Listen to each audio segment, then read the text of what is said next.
whether that case can go up to the Supreme Court. So yeah.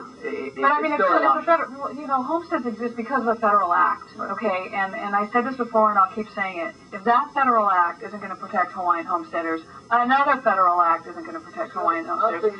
So this issue of fear, actually, for some reason, it seems to work. You make people afraid, and they tend to, like you said, do certain things. You can kind of corral them and herd them into certain things. Yeah. Well, I'm afraid now, but I'm afraid in a much different way. But you know, I can understand, to be honest with you, I could understand why the homesteaders were afraid, though, because that's the information that was being brought to them. They weren't, you know, they didn't make that up. Well, let's talk about this, though. I was, when OHA had the homesteaders on parade down at the palace, you know, they had them there holding signs, State Council of Hawaiian Homesteaders. Oh, this was recently? Last month, supports the Akaka Bill. And I couldn't help but wonder, now, Council of Hawaiian Homesteaders doesn't mean Hawaiian homesteaders. So I went down to Nanakuli Homestead because my son lives down there with his grandparents. They live in Nanakuli. They have been for many, many years. And I went down and talked to the homesteaders. And I said, hey, do you guys know that the council's saying that you folks support the Akaka Bill? And none of them had any clue. It's really just, it was just a facade, just a little propaganda. And I found out later that the Council of Hawaiian Homesteaders represents very little of the actual homesteaders. I talked to Mr. Black Ho'ohuli. I went up to his house, and he used to be on the council, and he informed me that to be represented by the Council of Homesteaders, you got to pay your dues. I mean, how many of the Kanakas can afford to do that? And I asked him, so would you say there's a majority of the homesteaders who pay their dues and are part of the council? He said, absolutely not. I want to say something else. This past weekend I was down in Nanakuli. I talked to the homesteaders, and then I talked to the beachsteaders. Yeah. The ones that are living on the beach under the blue tarps. And I mean, we gotta talk to the people. We can, OHA and the governor, they can stay at the palace in their slacks and aloha shirts and pretend that they're representing the people. But you got to go to the people, and that's what I decided to do. And I talked to a bunch of the people who are living on the beach, right in Nanakuli, at the beach park. And I found that for them, when they're worried about putting food on the table tonight, they don't even care about the Akaka Bill. They're worried about diapers for the baby. They're worried about drinking water. And they told me this. They say, hey, you know, we're thinking about tomorrow and the next day. The Akaka Bill means nothing to us. And you know what? We can't afford to get to the meetings downtown anyways. And so there is, again, I keep saying, a huge disconnect between OHA and the true Hawaiians. Okay. Well, I'm going to say again, I think that disconnect is part of their existence. I mean, they're there to be disconnected. It's a fracture. Yeah, it is fractured. Yeah. I have a question for you from a caller. What kind of legal action can be taken against the state, OHA, for not representing Hawaiians? It's a good question. It's a tough question to answer. I know there are members in Huipu that discussed the possibility of bringing claims against the state as well as OHA for possible breaches of fiduciary trust, of their duties, excuse me. All I can say is that that's not an easy course. OHA can make the argument, and reasonable people will disagree. They can make the argument that they in fact are representing the best interests of their people, their course of conduct. So that's one thing. We can decide that Governor Lingo and Bennett themselves are not carrying out their fiduciary duties to the Native Hawaiian people. That also is debatable. I see that as one avenue. I would have to say at this point, I wish people would call in on that, or some of the other people would engage in a discussion, a legal discussion on that. But as I see it right now, that's a tough avenue, but not one that's foreclosed. Okay. And there was another caller who called in, and I think it's this is about a specific lobbyist or somebody who's being referred to as a lobbyist. Her name's Robin Downer.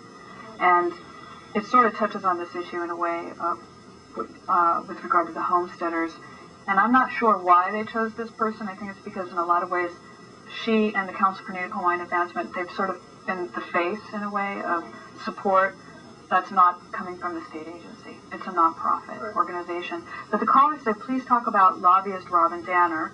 Who is she? And they go on to say that they don't think she's so much a part of the community. And I think she is a part of our community. I think all Kanaka Maoli are part of the Hawaiian community, whether or not we agree with each other or not. So, I mean, do you know anything about that organization, or can either of you comment on what they have been doing? I needed to ask the question because somebody really did call in with it. I can't say that I know a lot about the organization. I know some. I've met Ms. Danner. We've actually, as part of our discussion, our men's group once asked her, invited her over. Asked her to engage in discussion with us about why she supports the Akaka Bill. She was gracious enough to do that. But that was part of our own men's process to try to educate ourselves, to discuss pro and con. We also invited Keone Agard to provide the opposing side. I mean, people see her as a lobbyist, and I don't really know that that's true. I don't know that she's a paid lobbyist for the Akaka Bill. Well, I know that she represents the CNHA, which is obviously got some resources at their disposal. So, and they use those resources to support the Akaka Bill. So I think she's a lobbyist for the Akaka Bill. Yeah. If you have a lot of money and resources to promote something, and then you utilize it, I would say that makes you somewhat of a lobbyist. But we sat down in a forum with her, and she's a nice lady, and with Keone Agard, and we discussed the Akaka Bill. But honestly, everything that she said really was unconvincing for me. And her main point was the Akaka Bill is not about Hawaiians. It tells the United States how to behave, how it governs the United States and their relationship with Hawaiians. I think that's completely untrue. Look at the amendments. Read the Akaka Bill. It doesn't. It may tell the United States how they interact with the Hawaiians, but it's not limited to that. If you can't get past the first paragraph of the Akaka Bill, like Umi section says, look, the first paragraph says, Native Hawaiians are indigenous to America, subject to the Constitution. We're Native Americans. If you can't get past that language, then the entire thing is compromised. Let me also add this about Robin. I think for me, and Andres used the word disconnect tonight. I saw that from the very beginning. I think she was disconnected. And the other thing is CNHA also receives federal dollars. So she's been programmed from the very beginning to support the Akaka Bill. And then all she's been doing is carrying out that agenda, which is to support the Akaka Bill. Okay, and I'm not an apologist for her, certainly, or for CNHA, but I think in terms of language, in terms of saying that somebody is or isn't a lobbyist, I think the truth is that they advocate for the bill. Okay. The same way that we're advocating in opposition to the bill. So I think, because a lobbyist is really somebody who gets paid to go and represent. Sure, that's fine. And so I don't know that that's happening. Right. But they are pretty well-funded, very well-funded and very new and very connected. More well-funded than the Hui Poo. Well, the Hui Poo is not funded at all. Not funded at all. But it's fueled by a kind of energy. The Hui Poo is fueled by funded by the spirit, as Skippy likes to say. It's the spirit that keeps us going. And our Na'au, so we have some reserves. And for me, I know yesterday at the board meeting, I had to take some exception to what Trustee Mossman said about us, questioning our integrity, questioning our whether we had another agenda. Well, let's talk about that for a couple of minutes, because we are actually running out of time already. Wow. Yeah, it goes by really fast.